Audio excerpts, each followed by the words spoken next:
प्रधानमंत्री नरेंद्र मोदी ने समाचार एजेंसी एएनआई को दिए इंटरव्यू में कहा है कि पिछले 24 साल के राजनीतिक करियर में वह गाली प्रूफ्ड हो चुके हैं।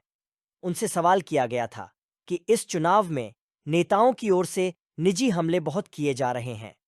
कुछ बातें प्रधानमंत्री को कही गईं और कुछ बातें प्रधानमंत्री की ओर से कही गईं।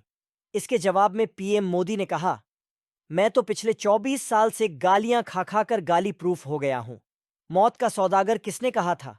एक दिन मेरे एक साथी ने संसद में हिसाब लगाया था, 101 गालियां गिनाई थीं। चुनाव या चुनाव न हो, ये लोग मानते हैं कि गालियां देने का हक उनका ही है। वे इतने हताश और निराश हो चुके हैं कि गालियां देना उनके जहन में है। उनका स्वभाव हो गया है ये शायद। मौजूदा लोकसभा चुनाव के 6 चरणों का मतदान पूरा हो चुका है। इस बीच प्रधानमंत्री नरेंद्र मोदी के कई बयानों पर सियासत गरमाती हुई दिखी। हाल ही में पीएम मोदी ने बिहार में एक रैली के दौरान कहा था कि मैं बिहार, एससी, एसटी, ओबीसी समुदायों को गारंटी दे रहा हूं, जब तक मोदी जीवित हैं, मैं उन्हें उनका अधिकार नहीं छीनने दूंगा।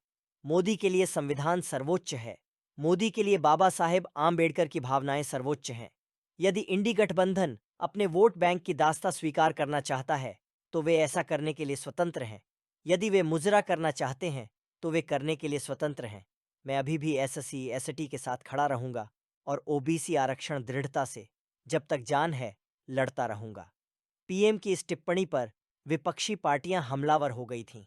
इससे पहले पीएम मोदी ने राजस्थान के बांसवाड़ा में एक रैली के दौरान कहा था कि कांग्रेस पार्टी अपने घोषणा पत्र में मंगलसूत्र छीनने की बात कर रही है।